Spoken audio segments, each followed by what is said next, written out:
இது 48வது வாரமாக நாம் பேசிக் கொண்டிருக்கிறோம். அப்போ நீங்க அந்த காரியங்கள்லாம் நீங்க தொடர்ந்து நீங்க தியானிக்கும் பொழுது அந்த காரியம் உங்களுக்கு புரிவதற்கு ஏதுவாக இருக்கும். 15ஆம் வசனம் நீங்க வாசித்து பார்க்கிற போது 16வது அதிகாரத்துக்காக ஒரு முன்னுரை மாதிரி அங்க நமக்கு சுட்டி காட்டப்பட்டிருக்கிறத அந்த பகுதி நமக்கு அழகாக நமக்கு சொல்லும். ஆண்டவருடைய நாமம் மகிமைப்படுவதாக. அந்த பகுதியை நீங்க வாசித்து பார்க்கிற போது, ஏன்னா இந்த காரியம் கைகளிலே 7 வாதைகளை உடைய 7 தூதர்கள் அங்கு வருகிற காட்சி அமைப்பு அங்க சொல்லப்பட்டிருக்கு. 16வது அதிகாரத்துல தான் ஒவ்வொரு கலசத்தில் இருக்கக்கூடிய காரியத்தையும் பூமியில கொட்ட போகிறார்கள். இந்த காரியம் நடக்கிற காரியத்தை நாம் வேதத்துல நாம் தியானிச்சோம். 3 வசனங்களை போன வாரம் பேசணும். ஏன்னா சரியான நேரத்தோடு கூட நம்ம முடித்து விட்டோம். ஆண்டவருடைய நாம மகிமைப்படுவதாக. பளிங்கு கோப்பான ஒரு கண்ணாடி கடல் அங்கு. இந்த இடத்துக்குள்ள நீங்க வாசித்து பார்க்கிற போது அக்னிமயமான கண்ணாடி கடல். யார் பளிங்கு கோப்பான கண்ணாடி கடல்ல அருகே வந்து நிற்பார்கள், யார் அங்க அக்னி கலந்த கண்ணாடி கடலுக்கு முன்பாக வந்து நிற்பார்கள் என்று சொல்லி அந்த காரியங்கள் எல்லாம் தியானிக்க கர்த்தர் கிருபை கொடுத்தார். ஆண்டவருடைய நாம மகிமைப்படுவதாக. தொடர்ந்து நீங்க இந்த பகுதியை நீங்க வாசித்து பார்க்கிற பொழுது அவங்க எல்லாம் வந்து நின்று செய்கிற ஒரு காரியம், மோசேயினுடைய பாட்டையும் ஆட்டுக்குட்டியானவருடைய பாட்டையும் அவர்கள் பாடுகிற காரியம் அங்கு நமக்கு சொல்லப்பட்டிருக்கு. சர்வ வல்லமையுள்ள தேவனாகிய கர்த்தாவே, தேவரீருடைய கிரியைகள் மகத்துவமும் ஆச்சரியமும் ஆனவைகள் என்று சொல்லி அவங்க உன்னதத்தின் தேவனை என்ன பண்ணுகிறாங்கன்னா பாடுகிறாங்க.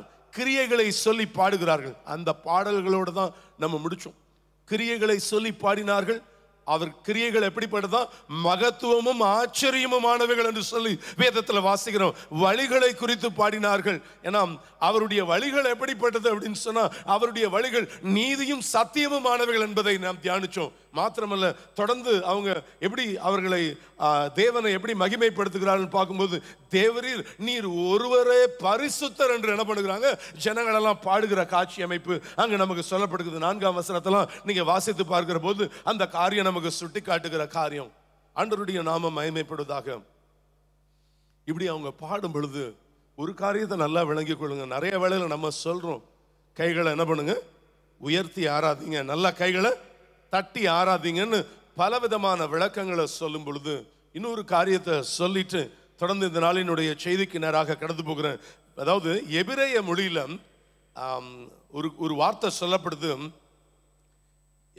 யாடா என்கிற வார்த்தை உபயோகப்படுத்தப்படுகிறது. YADAH. இந்த யாடா என்கிற சொல்லி அப்படின்னா என்ன அர்த்தம்னா, 2 கரங்களையும் உயர்த்தி ஆராதிக்கிற ஒரு காரியம் வேதாகமத்தில் சொல்லப்பட்டிருக்கிற 2 கைகளையும் யாடா என்று சொன்னா 2 கரங்களையும் நல்லா உயர்த்தி ஆராதிக்கிற காரியம். நிறைய வேளையில கையை உயர்த்துறதுக்கே என்ன பண்ண மாட்டேங்குது, மனசு வர மாட்டேங்குது. ஆனா நல்லா இந்த யாடா என்று சொன்னா என்னன்னா, உங்களுடைய சூழ்நிலைகள், உங்களுடைய சர்க்கம்ஸ்டான்சஸ் எல்லாத்தையும் என்ன பண்ணுகிறேன், உங்களுடைய கரத்தில் ஒப்பு கொடுக்கிறேன். அது எல்லாத்தையும் கர்த்தர் பொறுப்பெடுத்துக் கொள்கிறார் என்பதுதான் அதனுடைய அர்த்தம். என் வாழ்க்கையில ஒவ்வொன்றா அவருக்கு என்ன பண்ணணும்ன்ற அவசியம் இல்லை. என் ஆண்டவருக்கு சொல்லி எக்ஸ்பிளைன் பண்ணணும்ன்ற அவசியம் கிடையாது. அப்படியே 2 கரங்களை உயர்த்தி அப்படியே அவரை உயர்த்தி ஆராதிக்கிற அந்த அனுபவம் என்ன பண்ணும் அப்படின்னா, அதனுடைய காரியம் என்னன்னா, என்னுடைய சர்க்கம்ஸ்டன்சஸ், என்னுடைய சூழ்நிலை எல்லாத்தையும் உம்முடைய சமூகத்தில் என்ன பண்ணுகிறேன், நான் ஒப்புவிக்கிறேன் என்பதுதான் அதனுடைய அர்த்தமாக காணப்படுகிறது. ஆண்டவருடைய நாம மகிமைப்படுவதாக. நிச்சயமாக துரிதமாக வந்து ஆண்டவர் உதவி செய்வதற்கு என் தேவன் அவர் வல்லமை உள்ளவராக இருக்கிறார், செய்வார் என்பதில் சந்தேகமல்ல. நெடுங்காலமாய் காத்து கொண்டிருக்கிற உங்களுடைய காத்திருக்குதலுக்கு இந்த 11வது மாதத்தில் ஒரு அற்புதத்தை கர்த்தர் செய்ய போகிறார். விசுவாசிக்கிறவங்க ஒரு அல்லேலூயா சொல்லுங்க பார்க்கலாம்.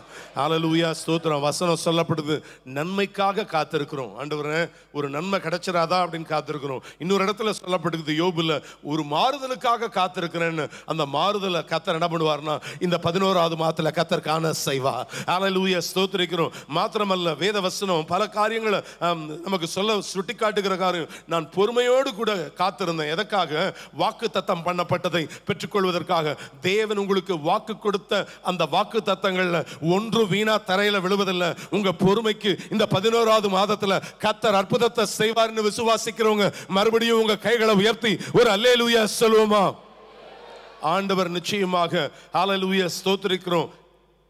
எழுதியிருக்கிறபடி ஹல்லேலூயா ஸ்தோத்திரம். வார்த்தை தான் சொல்லப்படுகிறது, நீங்க அவரிடத்தில் விசுவாசமா இருக்கிறவன் எவனோ அவன் என்ன பண்ணுவதில்லை, வெட்கப்பட்டு போவதில்லை. நிச்சயமா கர்த்தர் மாபெரும் காரியங்களை கர்த்தர் செய்வாராக.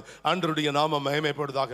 இப்படி அந்த துதித்தலை பார்த்துக்கிட்டு இருக்கிற அப்போஸ்தலனாகிய யோவான் 5ஆம் வசனத்திலிருந்து இதுக்கு ஒரு பெரிய விளக்கம் கொடுக்க வேண்டிய அவசியம் இல்லை. இதோ அவர் பார்க்கிறார் பரலோகத்தின் காட்சியின் அங்க, அதாவது சாட்சியின் கூடாரமாகிய ஆலயம் திறக்கப்படுகிறது. அங்க பார்க்கிறோம். அப்படியே கண் முன்னாடி நீங்க எல்லாம் இங்க கவனிங்க பார்க்கலாம். அப்பதான் அங்க சாட்சியின் கூடாரமாகிய ஆலயம் திறக்கப்படுது. அங்க நீங்க நம்ம செய்ய வேண்டியதை இன்னைக்கு இந்த இருதயமாகிய இந்த ஆலயத்தை நீங்க நல்லா திறந்து வைங்க. இந்த இதயமாகிய ஆலயத்துல இன்னைக்கு என்ன நடக்கும் அதை தான் இந்த நாளில் நாம் தியானிக்க போகிறோம். அந்த ஆலயத்திலிருந்து ஒரு காரியம் சொல்லப்படுது. இங்க இந்த இடத்துல நீங்க வாசிக்கும் போது 7 வாதைகளுடைய 7 தூதர்களும் சுத்தமும் பிரகாசமான மெல்லிய வஸ்திரம் தரித்து மார்பருகே பொற்கச்சைகளை கட்டி கொண்டு புறப்பட்டார்கள். அந்த ஆலயத்திலிருந்து அவங்க புறப்படுறாங்க. அப்போ 4 ஜீவன்களில் ஒன்று. அந்த ஜீவன்களை பற்றிலாம் 7ஆம் அதிகாரம் முதல் அதிகாரத்தெல்லாம் வாச்சோம். ஒரு ஜீவனுக்கு என்ன முகம் இருந்துச்சு, கழுகு முகம், சிங்க முகம்னு ஒவ்வொரு முகத்துக்கும் ஒவ்வொரு விளக்கங்கள்லாம் நாம் தியானிச்சோம். அதனால தான் நம்ம சொல்லுகிறோம், முன்பு இந்த காரியத்தை திடீர்னு இப்போ கேட்கும்போது அது நமக்கு புரிவதற்கு ஏதுவாக இருக்காது. அதனால தான் பழைய காரியங்களை நீங்கள் தொடர்ந்து தியானிக்கும் பொழுது அது உங்களுக்கு புரிவதற்கு ஏதுவாக இருக்கும். 4 ஜீவன்களில் ஒன்று என்ன சொல்லுது? சதா காலங்களிலும் உயிரோடு இருக்கிற தேவனுடைய கோபாக்கினையால் நிறைந்த பொற்கலசங்கள் 7ஐயும் கொண்டு வந்து 7 தூதர்களுக்கு கொடுக்குது. இந்த கொண்டு வந்து எவ்வளவு ஃபெரோஷியஸா இருக்கிறார் தேவன். அதாவது அவர் God is a consuming fire. அவர் எவ்வளவு கோபம் கொண்டிருக்கிறாரோ அந்த கோபாக்கினையின் காரியங்களை கொண்டு வந்து 7 தூதர்கள் கையில கொடுக்குது. அப்பொழுது தேவனுடைய மகிமையினாலும் அவருடைய வல்லமையினாலும் 8ஆம் வசனம் உண்டான புகையினாலே தேவாலயம் நிறைந்தது. 7 தூதர்களுடைய 7 வாதைகளும் முடியும் வரைக்கும் ஒருவரும் தேவாலயத்துக்குள்ள என்ன பண்ண முடியல, பிரவேசிக்க கூடாது இருந்தது என்று சொல்லி அந்த பகுதி முடியும். இனிமே தான் 16வது வசனத்துல தான் 16வது அதிகாரத்துக்குள்ள போகும்போது தான் என்னெல்லாம் அந்த அதாவது 7 முத்திரையை ஓபன் பண்ணும்போது என்னெல்லாம் உலகத்தில் நடந்தது என்பதை தியானிச்சோம். 7 எக்காலங்களை ஊதும் போது என்னெல்லாம் நடந்தது என்பதை தியானிச்சோம்.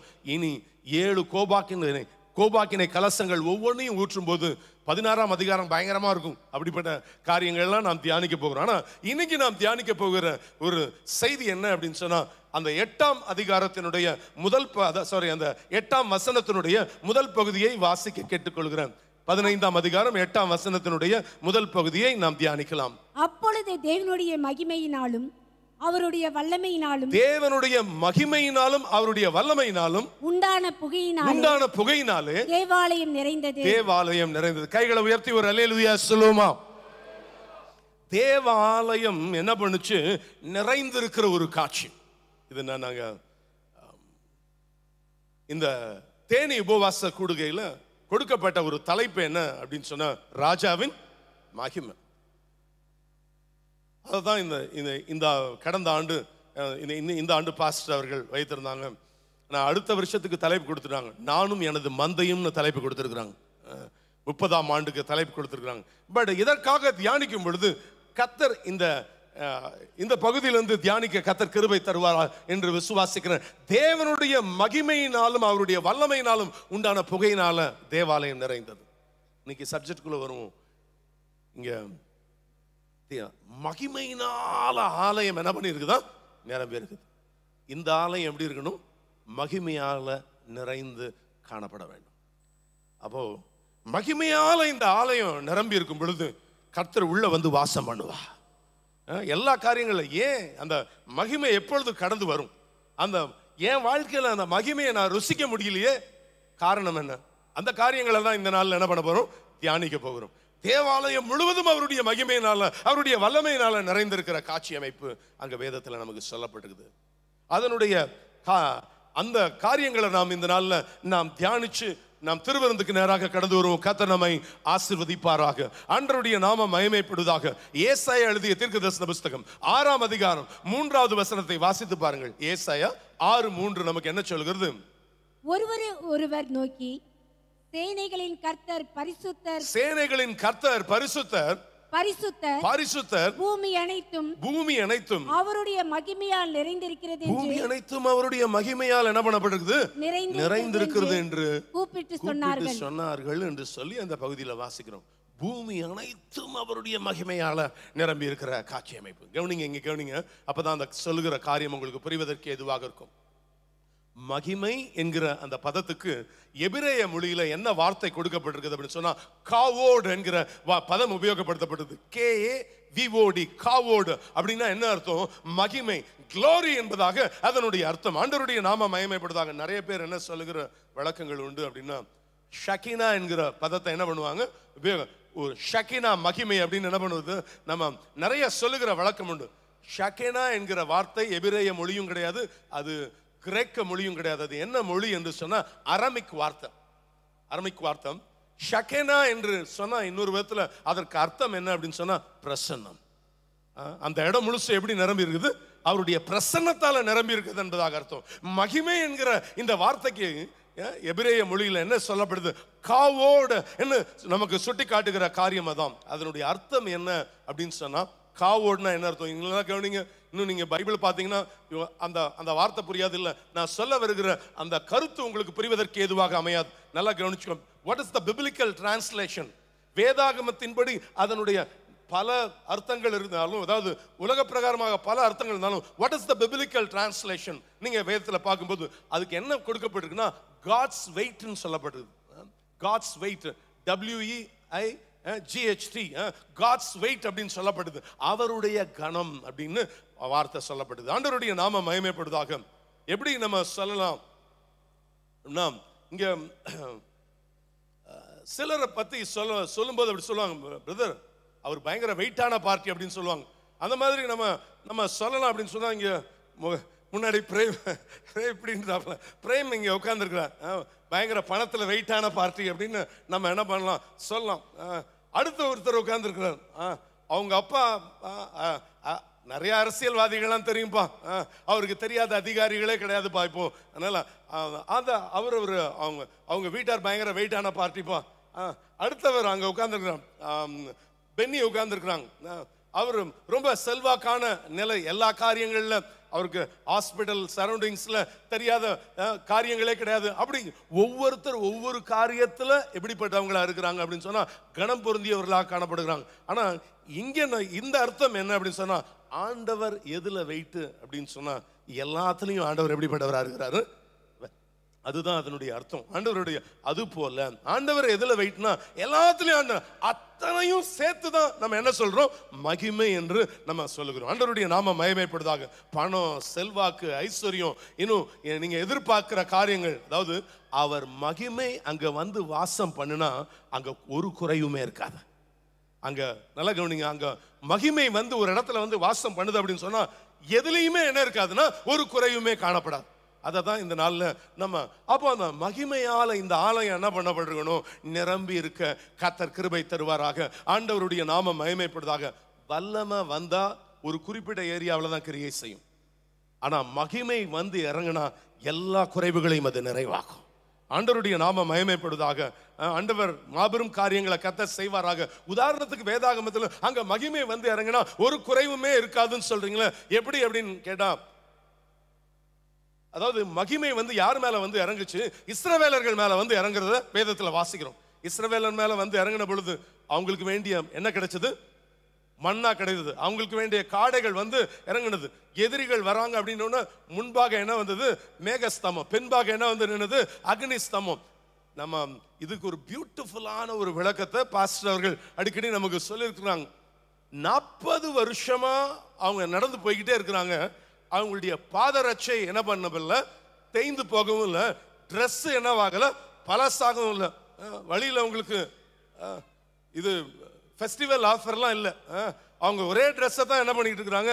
ஆனால் நாட்கள் ஆக ஆக ஆக 3 வயசு பையன் இப்போ 40 வருஷமா என்ன பண்ணிக்கிட்டு இருக்கிறான், நடந்துகிட்டே இருக்கிறான். இப்போ எத்தனை வயசு ஆச்சு, 43 வயசு ஆகுது அந்த எண்டுக்கு போகும்போது. ஆனா என்ன பண்ணுது, அவனும் வளர்றான். எது வளர்ந்துட்டே இருக்குது, அந்த செருப்புல தேய்தலும் கிடையாது, அந்த அவன் ட்ரெஸ் என்னவாகல, பழசும் ஆகல.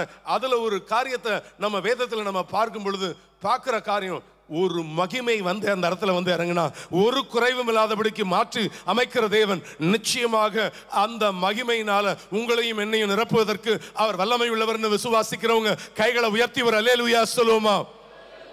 ஆண்டவருடைய நாம மகிமைப்படுவதாக. அதான் ஆண்டவர் மாபெரும் காரியங்களை கர்த்தர் செய்வார் என்பதில் சந்தேகம் கிடையவே கிடையாது. அதாவது இன்னொரு விதத்தில் நம்ம சொல்லும்போது, நீங்க சங்கீதக்காரனாகிய தாவீதை எடுத்துக்கோங்க.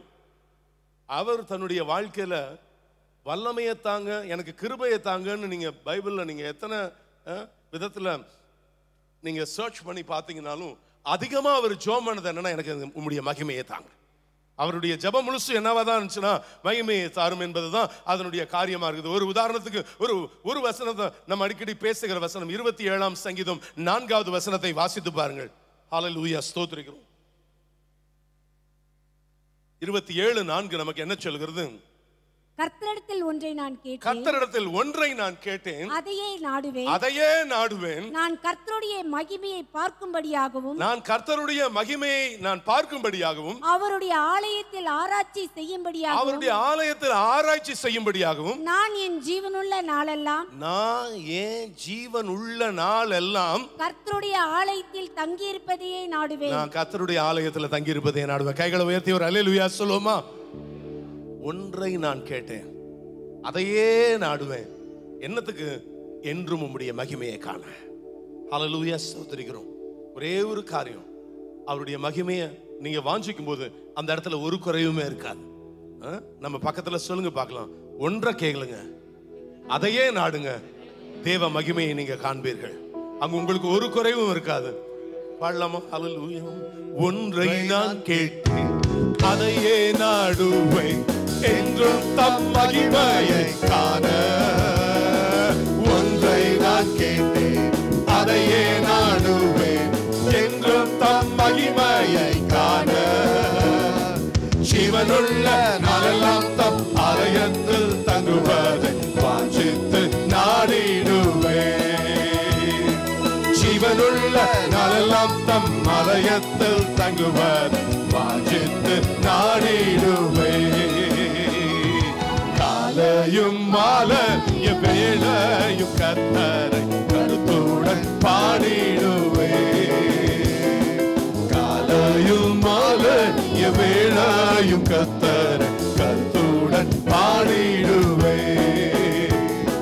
பரிசுத்தர் பரிசுத்தர் பரிசுத்தர் என தூதன் பாடிடும் துணி கேட்குதே. பரிசுத்தர் பரிசுத்தர் என தூதர் பாடிடும் துணி கேட்குதே. 90ஆம் சங்கீதம் 16வது வசனத்தை வாசித்து பாருங்கள். மோசேயினுடைய ஜெபமாக சொல்லப்பட்டிருக்கும். அதுலயும் அவர் என்ன கேட்கிறாரு அப்படின்னு சொன்னா, 90ஆம் சங்கீதம் 16வது வசனத்துல மோசே சொல்லும்போது சொல்லுகிறார், உமது கிரியையை உமது ஊழியக்காரருக்கும், உமது கிரியை உம்முடைய ஊழியக்காரருக்கும், உமது மகிமை அவர்கள் பிள்ளைகளுக்கும், உமது மகிமையை அவருடைய பிள்ளைகளுக்கும் விளங்குவதாக, அவருடைய பிள்ளைகளுக்கும் விளங்குவதாக. நிச்சயமா தேவன் தம்முடைய மகிமையை உங்களுக்கும் உங்களுடைய பிள்ளைகளுக்கு கர்த்தர் விளங்க செய்வாராக. ஆண்டவருடைய நாமம் மகிமைப்படுவதாக. நாம் கவனிங்க, ஒரு நிமிஷம் உங்க தலைகளை உயர்த்துங்க பார்க்கலாம். இங்க வார்த்தை நிறைய வேளையில மகிமை கிட்டையே என்ன பண்ண முடியாது அப்படின்னு சொல்லப்படுகிறது. அது கிட்டையே நான் போக முடியாது. ஏன்னா வசனம் நமக்கு என்ன சொல்லப்படுது? ஒருவரும் சேரக்கூடாத ஒளியில் என்ன பண்ணுகிறார்?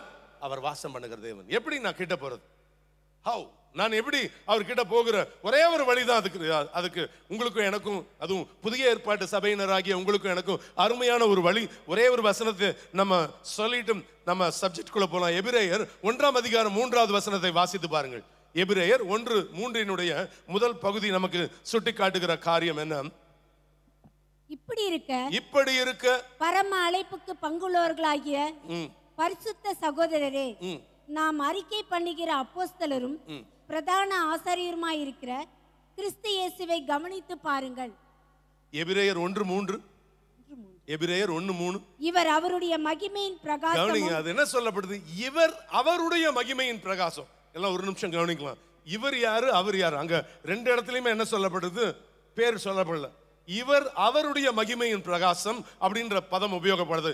இவர் யாரு? இயேசு கிறிஸ்து. அவர் யாரு? பிதா, பரமபிதா. நம்முடைய அதுதான் இங்க வார்த்தை. இயேசு கிறிஸ்து பரமபிதாவினுடைய வாசிங்க.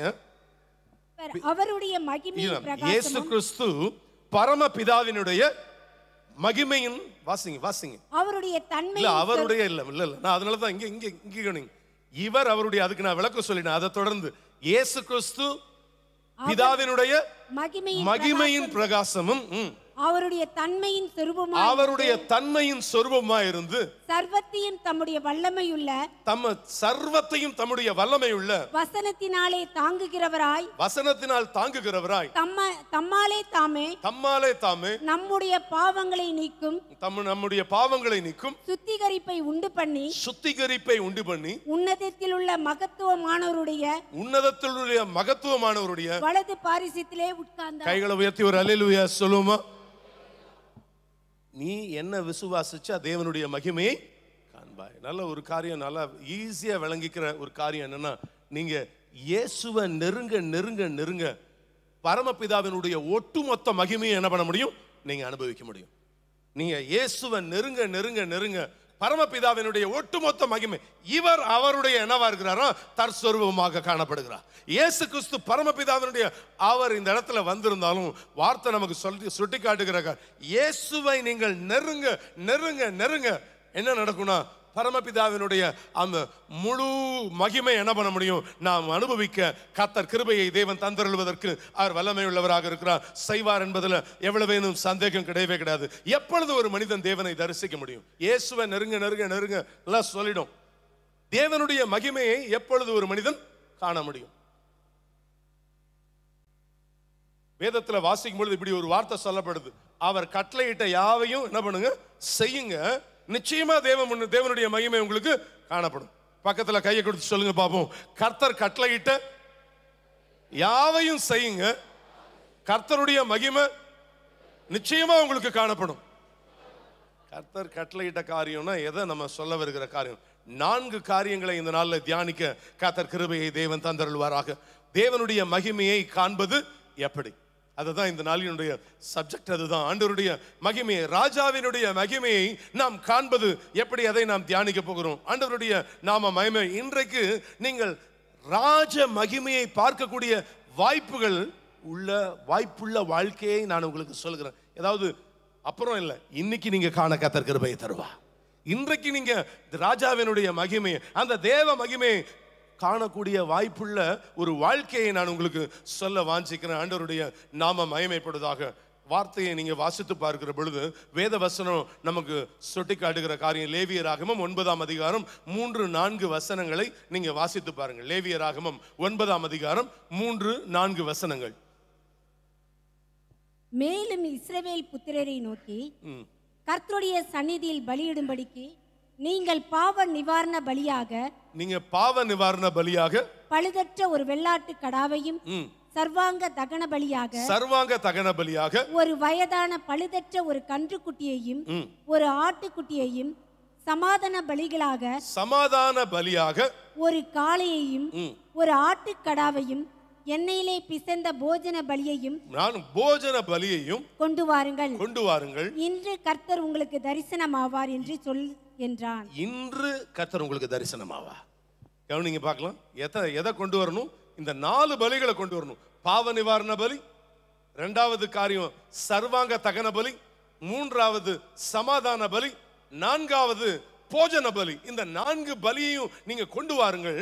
கடைசி வார்த்தை என்ன சொல்லப்படுகிறது? இன்று கர்த்தர் உங்களுக்கு தரிசனமாவார். இன்று கர்த்தர் உங்களுக்கு தரிசனம். கைகளை உயர்த்தி ஒரு அல்லேலூயா சொல்லுவோமா.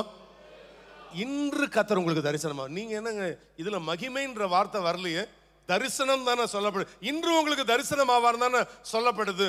அப்படின்னா 6வது வசனத்தை வாசித்து பாருங்க. வசனம் என்ன சொல்கிறது? அப்பொழுது மோசே கர்த்தர் கட்டளையிட்ட இந்த காரியத்தை செய்யுங்கள். கர்த்தர் கட்டளையிட்ட இந்த காரியத்தை என்ன பண்ணுங்க, செய்யுங்க. கர்த்தருடைய மகிமை உங்களுக்கு காணப்படும் என்றான். கர்த்தருடைய மகிமை உங்களுக்கு காணப்படும் என்றான். கைகளை உயர்த்தி மறுபடியும் ஒரு அல்லேலூயா சொல்லுவோமா.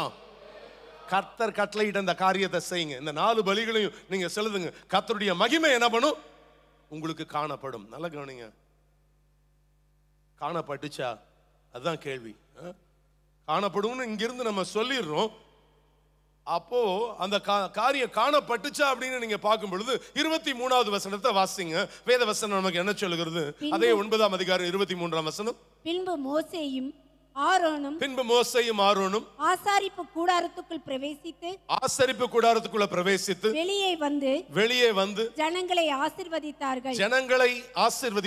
அப்பொழுது கர்த்தருடைய மகிமை சகல ஜனங்களுக்கும் காணப்படுது.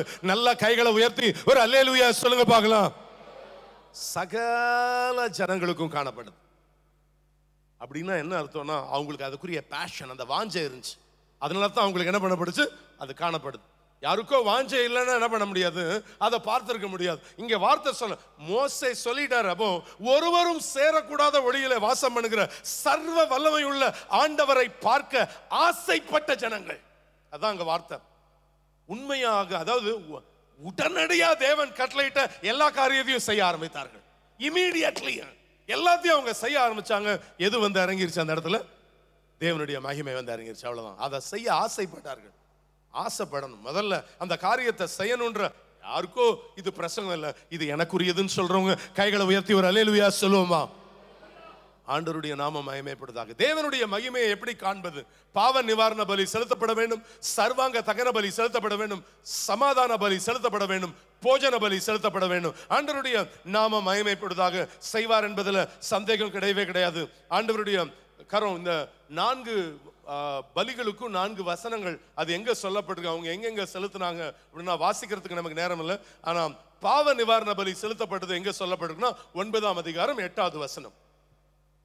பாவ நிவாரண பலி 9:8. அப்பொழுது ஆரோன் வாசிக்க வேணாம், 9:8 பாவ நிவாரண பலியை குறித்து வாசிக்கிறோம். ரெண்டாவது அவங்க செலுத்துகிறாங்க எங்க? 9ஆம் அதிகாரம் 12ஆம் வசனத்துல சர்வாங்க தகன பலியை அவர்கள் செலுத்தினார்கள் என்று சொல்லி அந்த வசனம் நமக்கு சொல்லப்படுது. மூன்றாவது காரியம் அவர்கள் சமாதான பலியை செலுத்தினார்கள். அது எங்க சொல்லப்படுது? 9ஆம் அதிகாரம் 18ஆம் வசனம். தொடர்ந்து போஜன பலி செலுத்தப்படுகிற காரியம் 9ஆம் அதிகாரம் 17ஆம் வசனம். இதெல்லாம் செலுத்தி முடிச்ச பிறகுதான் என்ன நடக்குது அப்படின்னா 9ஆம் அதிகாரம் 22, 23 வாசிங்க.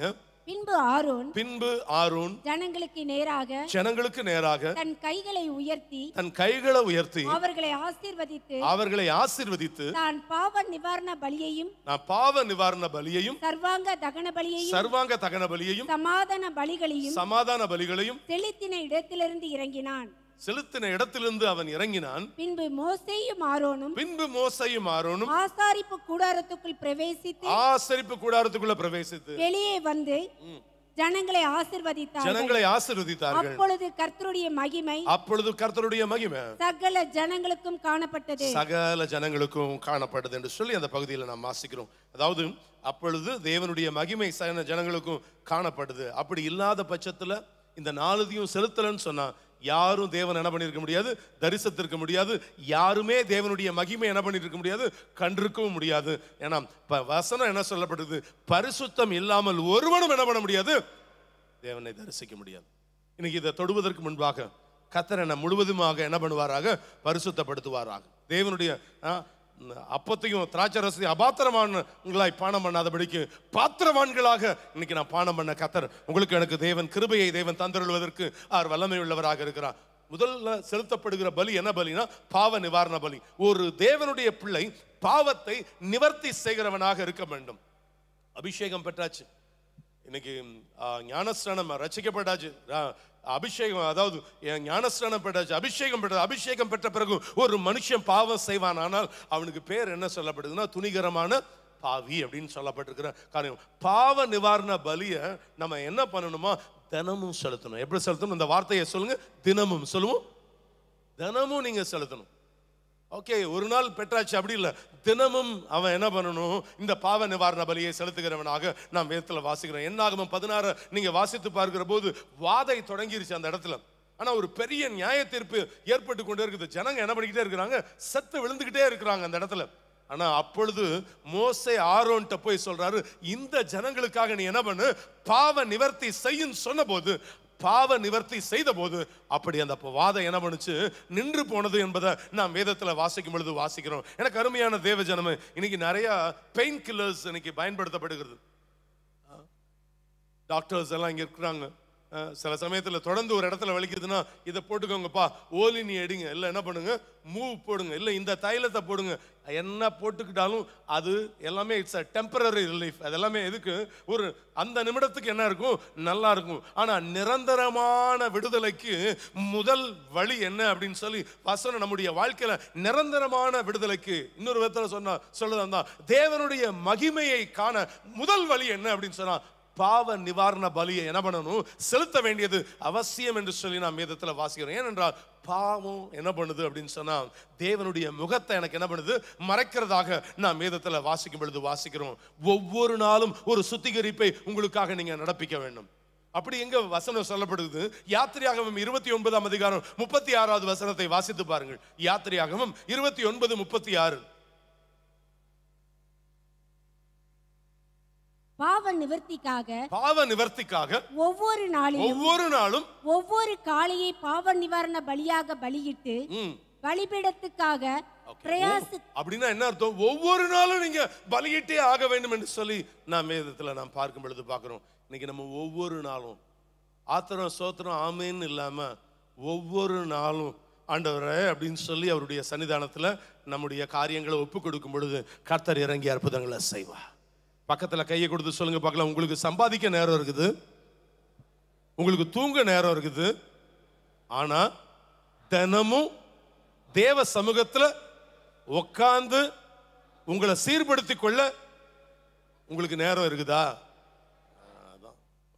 மனுஷன் தடுமாறுற இடமே எங்க தான், இந்த இடம் தான். ஒவ்வொரு நாளும் என்ன பண்ணும், தேவ சமூகத்துல உண்மையா உட்காரனா போற போக்குல ஒரு ஜெபம் பண்ணிட்டு போ, அது இல்ல, உண்மையாய் தம்மை நோக்கி கூப்பிடுகிற யாவருக்கும் கைகளை உயர்த்தி ஒரு அல்லேலூயா சொல்லுமா. ஆண்டவருடைய நாம மகிமைப்படுவதாக. ஏன்னா ஒரு மேஜையில் ஒரு ஆப்பிள் இருக்கு, 3 பசங்க சண்டை போடுறாங்க, அடிச்சு சண்டை போடுறாங்க, எனக்கு தான் அந்த ஆப்பிள்னு சண்டை போடுறாங்க.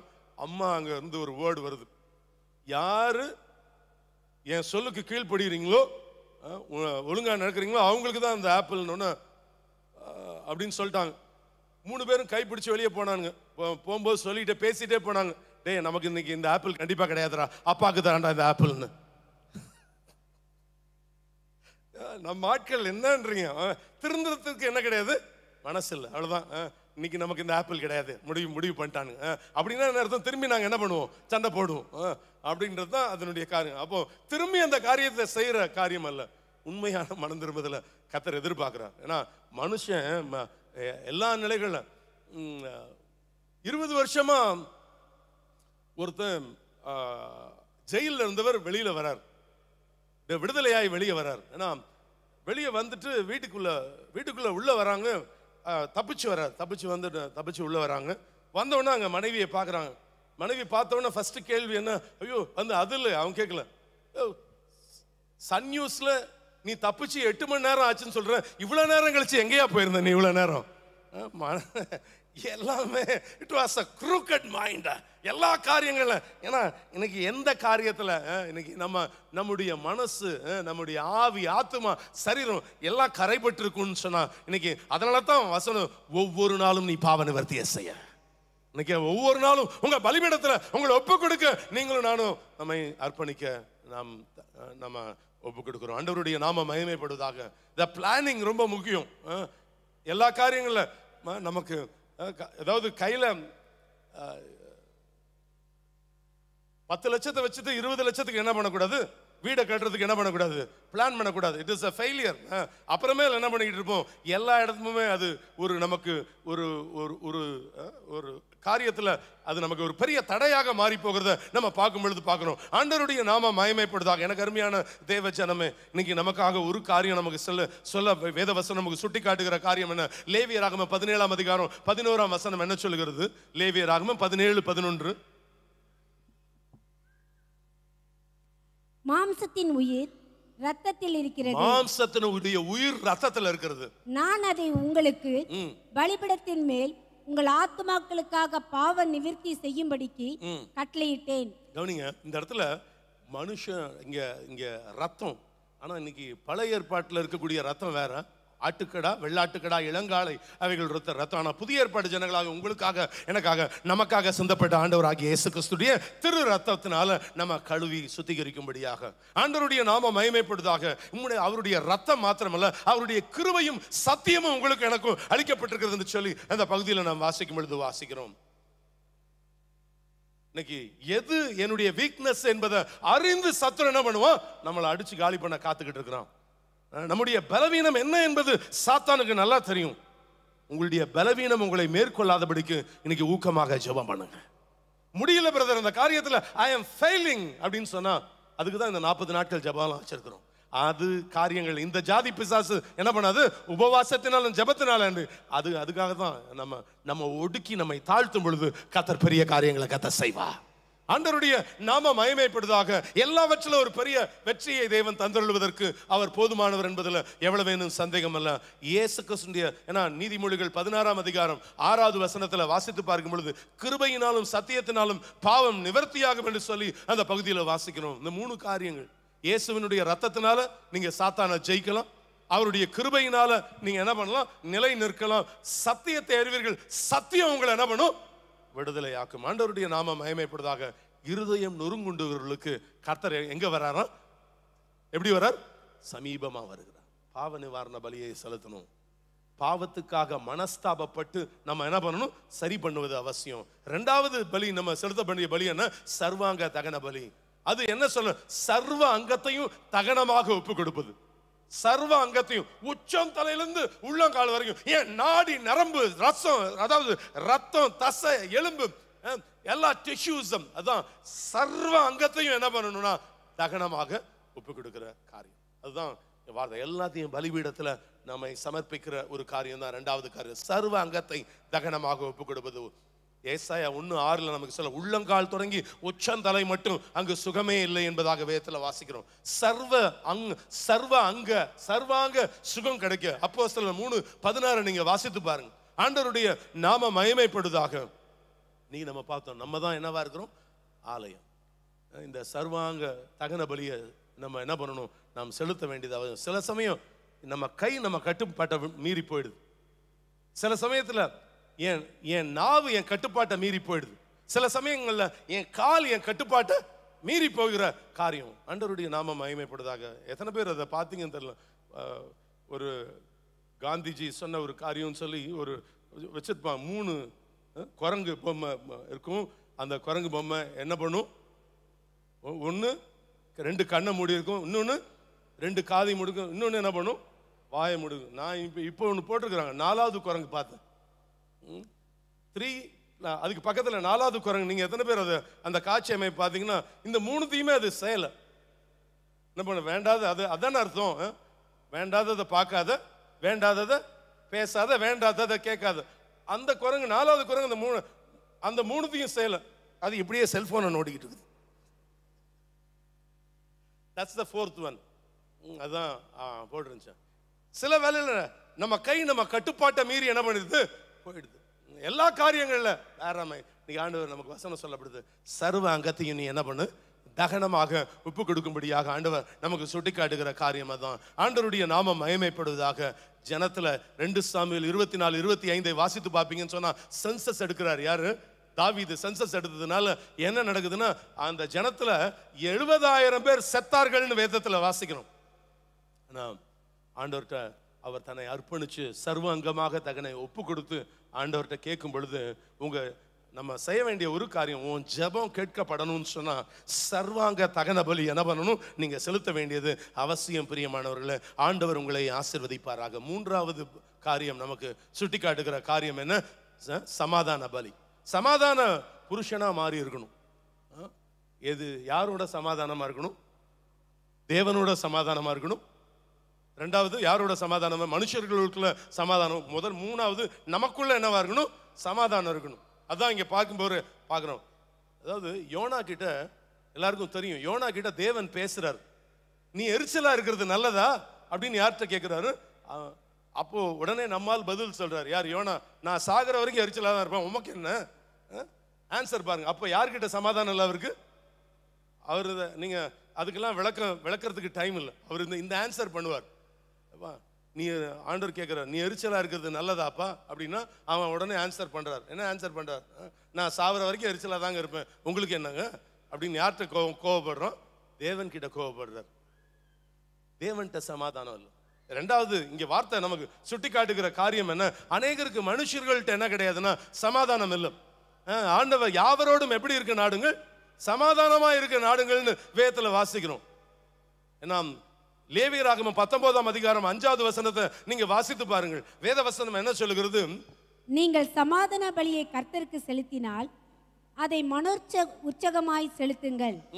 நீங்க சமாதான பலியை செலுத்தினா எப்படி செலுத்துங்க? மன உற்சாகமா செலுத்துங்க. இவர்கிட்ட சமாதானம், இப்போ திருவிருந்தருக்கு போறேன், இன்னும் சில குனிஞ்சிட்டே இருக்கீங்க பாருங்க, கவனிங்க, அப்பதான் புரியும். அப்போ கொஞ்ச நாள் அவருக்கும் எனக்கும் கொஞ்சம் ரிஃப்ட், கொஞ்சம் நல்லா இல்லை பிரதர், தயவுசெய்து மன்னிச்சுக்கப்பா அப்படின்னு சொல்றேன் அவர்கிட்ட.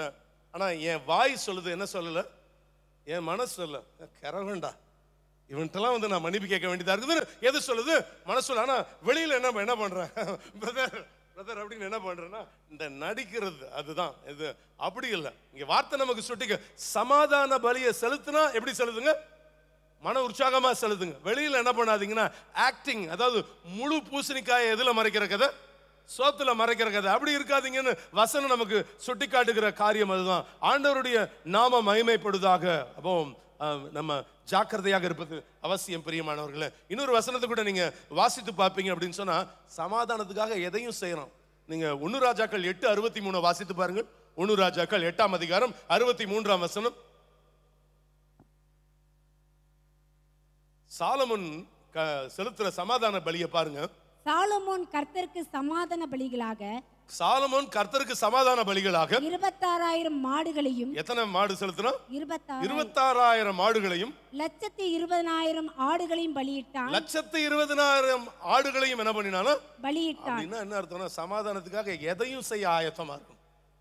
அப்படின்னா அப்படி அது எதுக்காக சொல்ல வருகிற காரியம்? அவர் முதல்ல கர்த்தரோடு கூட இருந்த நல்ல தேவனோட ஐக்கியமாக இருந்த நாட்கள்ல நடந்த காரியம் அதான். சமாதானத்துக்காக எதையும் செய்ய ஆயத்தம். ஏன்னா இல்லைன்னா என்ன பண்ண முடியாது? யாரை தரிசிக்க முடியாது? கர்த்தரை தரிசிக்க முடியாது. அதனால தான் அவ்வளத்தையும் செலுத்துகிறத அந்த பகுதி நமக்கு சுட்டி காட்டுகிற காரியம் தான். ஆண்டவருடைய நாம மகிமைப்படுதாக. சமாதானம் உண்டு பண்ணணும் அப்படின்னு சொன்னா அதை எப்படி செலுத்துங்க அப்படின்னு சொன்னா, நீங்க அதை மன உற்சாகமாய் செலுத்துங்கன்னு சொல்லி வேதத்துல வாசிக்கும் பொழுது வாசிக்கிறோம். ஒரு சபையில நம்ம அதை உற்சாகமாய் செலுத்தணும்னு சொல்லி வசனம் சொல்லப்பட்டிருக்குது. லேவியராகமம் 22:21 வாசித்து பாருங்கள். லேவியராகமம் 22:21 நமக்கு என்ன சொல்லுகிறது? ஒருவன் விசேஷித்த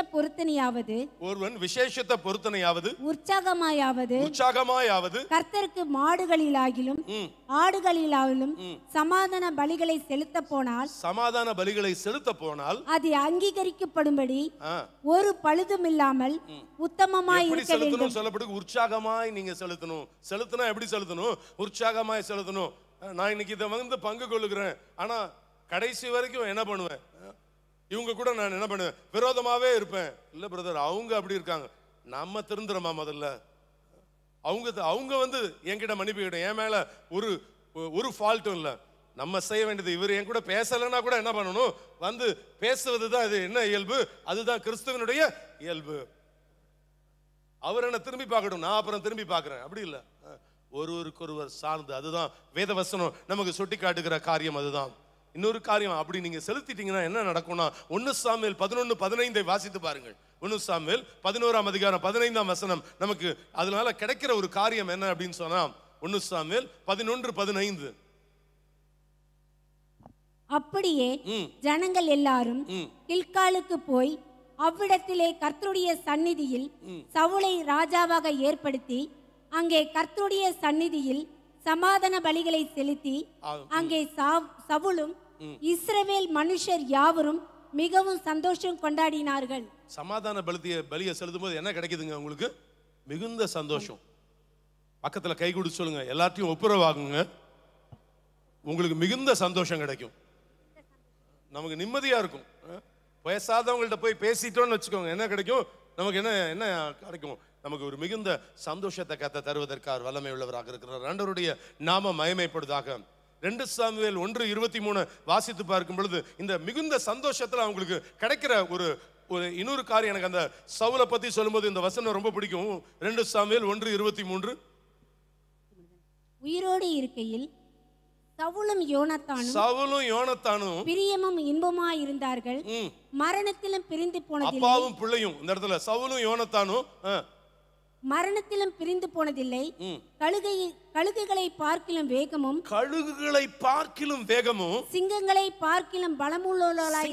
பார்க்கிலும் எப்படி இருக்கிறாங்களோ பலமுள்ளவர்களாக இருந்தார்கள்.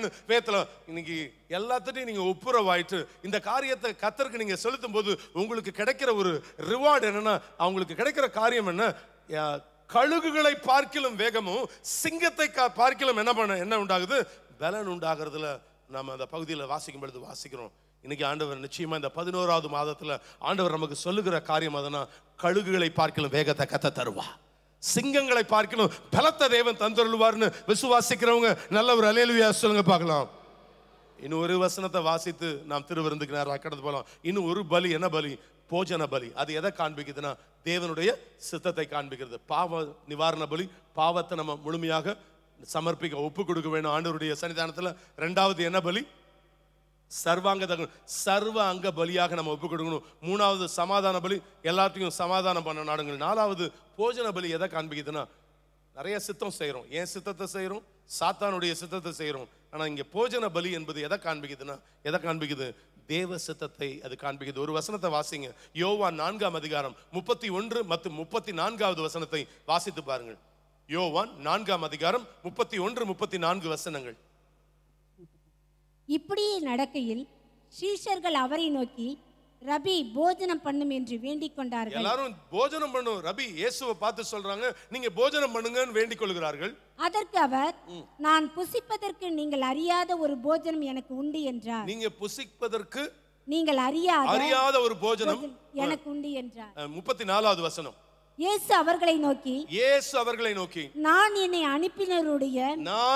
அனுப்பினவருடைய சித்தத்தின்படி செய்து அவருடைய கிரியையை முடிப்பதே என்னுடைய போஜனமாய் இருக்கிறது. கைகளை உயர்த்தி ஒரு அல்லேலூயா சொல்லுவோமா? எது போஜன பலின்னு ஆண்டவர் ஆகிய இயேசு கிறிஸ்து அங்க எக்ஸ்பிளனேஷன் கொடுக்கிறார்.